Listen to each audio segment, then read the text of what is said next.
Assalamualaikum everyone, this is Sumair Ali and today it's our lecture number 4 of class Inter Biology chapter number 2 Support and Movement।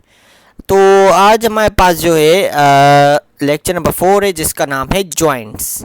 तो इस lecture को शुरू करने से पहले मैं आपको बताऊं कि अगर आपने अब तक मेरा इस चैनल जिसका नाम है एजुकेशन वर्ल्ड उसको लाइक नहीं किया है तो आप जल्द से जल्द आप इस चैनल को लाइक कीजिए, इस चैनल को सब्सक्राइब कीजिए, वीडियोस को लाइक कीजिए और ज़्यादा से ज़्यादा शेयर करें ताकि मेरी तमाम वीडियोस की नोटिफिकेशन आपके पास रिसीव हो सके।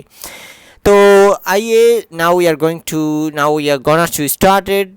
सो आज जो है हमारे पास जॉइंट्स, मैं आपको पहले यहाँ नोट्स से पढ़ाऊँगा, उसके बाद मैं आपको टेक्स्ट बुक से पढ़ाऊँगा।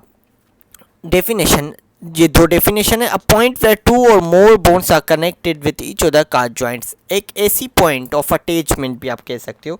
अगर ये एक बोन है, ठीक है, ये बोन इधर एक बॉल एंड सॉकेट जॉइन है और इधर दूसरी बोन, ये जॉइंट है इसकी। ये क्या है? जॉइंट। ये क्या है? जॉइंट है इसकी, बॉल एंड सॉकेट जॉइंट। तो इन दो point of attach, point where दो या दो से ज़्यादा बोन्स अटैच हो उसको हम क्या बोलते हैं? जॉइंट्स। ये दो बोन्स या उससे ज़्यादा भी, ठीक है। या the point at which bones link together और connected with each other are called as joints. ये भी क्लियर हो गया कि एक ऐसी पॉइंट जिसमें बोन्स जो है लिंक करें एक दूसरे को या कनेक्ट रहें एक दूसरे को, उसको हम क्या बोलते हैं? जॉइंट। टाइप्स कितनी है? 3 types of joints: freely movable joint, partially movable joint और फिक्स जॉइंट। पहले हम डिस्कस कर लेते हैं फ्रीली मूवेबल जॉइंट। तो अब एक minute, okay. freely movable joint, just a minute। the joints which allow freely movement of bones are called, एक ऐसी टाइप जॉइंट की जो मतलब फ्रीली मूवेबल करे, कोई दिक्कत ना आए उस पर, मतलब फ्रीली मूवेबल हो, उसको हम फ्रीली मूवेबल जॉइंट्स बोलते हैं। इसकी एग्जांपल्स कौन कौन सी है, ये इन सब को हम डिस्कस करेंगे। बॉल एंड सॉकेट जॉइंट जो कि मैंने आपको यहाँ पर बताया, pivot joint, gliding joint, hinge joint और स्लाइडिंग जॉइंट। तो पहले हम लोग जो डिस्कस करने वाले वो ball and socket joint. Okay, ball and socket joint. एक मिनट, थोड़ा सा जो है हमारे पास ये कैमरा जो है प्रॉब्लम कर रही है आज, इस कैमरा। ओके, सो आज जो है अब बॉल एंड सॉकेट जॉइंट। पहले ball and socket joint, the joint in which ball like structure of one bone, एक ऐसी जॉइंट जिसमें ball like structure of one bone connected with socket like structure of other bone. Joint ऐसी joint जिसमें ball like structure of एक bone की ball like structure और वो connect हो दूसरी सॉकेट लाइक बोन से। ऐसे मैं आपको बताता चलूँ कि ऐसे ये एक बोन की जो है शेप ये बॉल की तरह है और दूसरी सॉकेट, मतलब ऐसे सॉकेट, ये सॉकेट है, ये सॉकेट और ये बॉल लाइक। ओके, तो इजी मेरे क्या, ये सॉकेट जॉइंट है और ये बॉल लाइक। मैं एक मिनट क्लोज कर लूँ, ये बॉल लाइक है, ये सॉकेट। तो उम्मीद करता हूँ ये आपको क्लियर हो गया होगा। इसकी एग्जांपल्स, हाँ, एमसीक्यू या सवाल बहुत सारे निकलते कि इन जॉइंट का एग्जांपल क्या है। तो ये शोल्डर जॉइंट और हिप जॉइंट, ये दोनों बॉल एंड सॉकेट जॉइंट्स में आती हैं। अब हम नेक्स्ट की तरफ बढ़ते हैं, वो है, उनको पहले तो डिफाइन करेंगे, शोल्डर जॉइंट और hip joint. The joint in which ball-like structure of humerus is connected with socket-like structure of scapula is called and clavicle called shoulder joint. Easy, एक ऐसी joint जो जिसमें ball-like humerus का ball-like structure होगा और scapula या clavicle का scapula और क्लेविकल का सॉकेट लाइक होगा, तो उसको हम shoulder joint. Hip joint in which head like structure of femur as connected with socket like cavity of pelvic is called hip joint. Easy. Number second है pivot joint. Second क्या है? Pivot joint. The joint, एक minute, थोड़ा आज camera जो है difficulty कर रही है लेक्चर में। The joint which allow twisting movement और सेमी रोटेटिंग मूवमेंट। ट्विस्टिंग, ये इधर जॉइंट, ये पाइवट जॉइंट है, ऐसे ट्विस्ट हो जाए, ये पाइवट जॉइंट है, ठीक है। Joint in which allow twisting movement और semi rotating movement of bones called pivot. Joint between radius and ulna, और joint between skull and vertebra.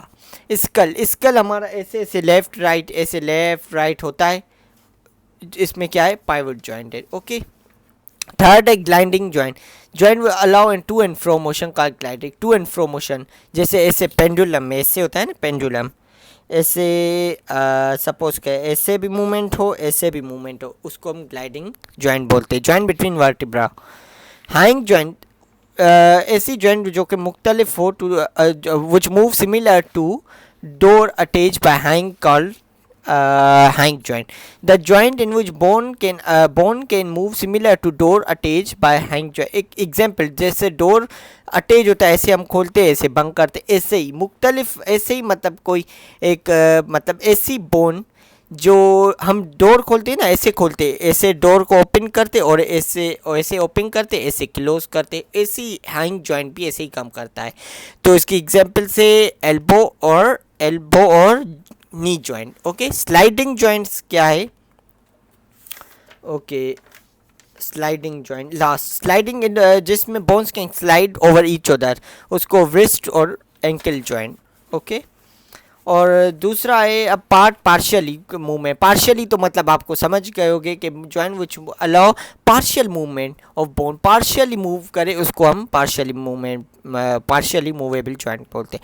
Joint between ribs and vertebral column, ये इनको हम partially movable बोलते हैं। Fix joint, it is that kind of joint in which do not allow to movement of bones are called as fix joint. जो fix जो है मतलब allow नहीं करे बोन्स को मूव करने में, के बोन्स मूव करे, उसको फिक्स जॉइंट बोलते हैं। एग्जाम्पल है cranium attach with each other by fix joint, easy. Cranium इसकी एग्जाम्पल है फिक्स जॉइंट की।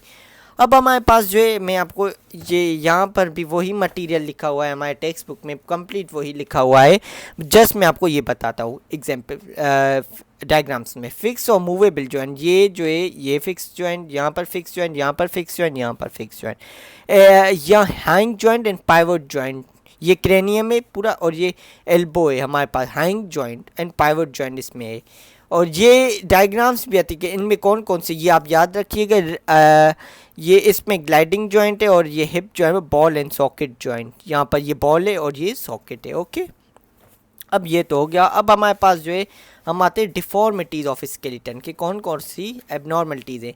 ये 3 डिफॉर्मिटीज़ है। जेनेटिक डिसऑर्डर, एक तो जेनेटिक डिसऑर्डर है, दूसरा हार्मोनल डिसऑर्डर या हार्मोनल इम्बैलेंस, और न्यूट्रिशनल डिसऑर्डर। जेनेटिक डिसऑर्डर, एक मिनट, जेनेटिक डिसऑर्डर, एक मिनट मैं आपको पढ़ाता हूँ, जस्ट अ मिनट, मैं टेक्स्ट बुक थोड़ा सा साइड पे रख लूँ। डिफॉर्मिटीज ऑफ स्केलेटन, डिफॉर्मिटीज़ में 3 है, जेनेटिक डिसऑर्डर, हार्मोनल और न्यूट्रिशनल डिसऑर्डर। कैमरा इधर थोड़ा प्रॉब्लम कर रही है, मैं कल सेट कर दूंगा इंशाल्लाह। Genetic disorder, the abnormality of the skeleton due to genetic makeup of the individual। एक ऐसी abnormality skeleton में जो कि जेनेटिक मटीरियल या जेनेटिक हेरिडिटी से आए, जीन्स की वजह से आए, उसको हम जो है जेनेटिक डिसऑर्डर बोलते हैं। मतलब ऐसी एबनॉर्मलिटी स्केलेटन में जो कि जेनेटिक मेकअप का मतलब है जब जीन्स वगैरह बनती हैं तो उसमें कोई एबनॉर्मलिटी है, इसको या डिसऑर्डर आए, उसको जेनेटिक डिसऑर्डर्स बोलते हैं। उसकी एग्जांपल्स क्या है, microcephaly, it is condition in which there is undevelopment of skull take place. और ये एक ऐसी कंडीशन है इसमें अनडेवलपमेंट, स्कल की डेवलपमेंट नहीं होती, बाकी बॉडी की डेवलपमेंट होती है, स्कल की नहीं होती, इसको माइक्रोसेफेली बोलते हैं। और दूसरा है cleft palate, it is a condition in which there is a gap between 2 bones of hard palate। Gap आ जाए 2 बोन्स के बीच में, उसको क्लेफ्ट पैलेट बोलते हैं। क्लेफ्ट पैलेट, आप इसको नेट से सर्च कीजिएगा, आपको जो है अंडरस्टैंड हो जाएगी। और तीसरा ही है हमारे पास osteoarthritis. It is a condition with there is inflammation of joint take place. Inflammation joints में हो तो उसको ऑस्टियोआर्थराइटिस बोलते हैं, ठीक है। अब दूसरा है hormonal disorder, the deformity of skeleton which is due to deficiency of hormone. Hormonal disorders, hormones की वजह से कोई इम्बैलेंस हो जाए या डिसऑर्डर आ जाए, उसको हार्मोनल डिसऑर्डर। फर्स्ट एग्जांपल है इसकी, पहली एग्जांपल है ऑस्टियोपोरोसिस, जो कि फीमेल्स में होती है। It is condition in which there is a decrease level of estrogen in all women after 45 year, a result bones become porous।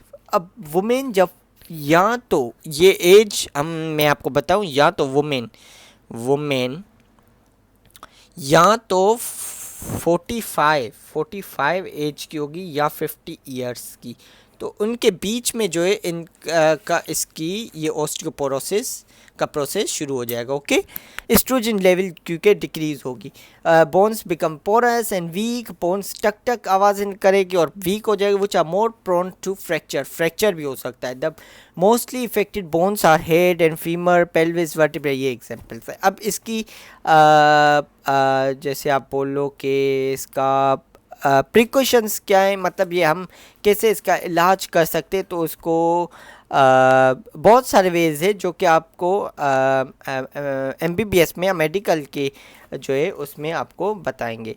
Okay, तो हमारे कोर्स में इस वजह से शामिल नहीं है तो हम इसको डिस्कस नहीं करते। Nutritional disorder, that is abnormalities of the skeleton, जो कि न्यूट्रिशन डेफिशिएंसी, न्यूट्रिशन ग़िज़ा लेने में कोई एबनॉर्मलिटी आ जाए, मतलब न्यूट्रिशन की कमी हो, डेफिशिएंसी हो, ग़िज़ा की कमी हो, तो उसमें हम न्यूट्रिशनल डिसऑर्डर, उसमें रिकेट्स, ये खास करके छोटे बच्चों में होती है।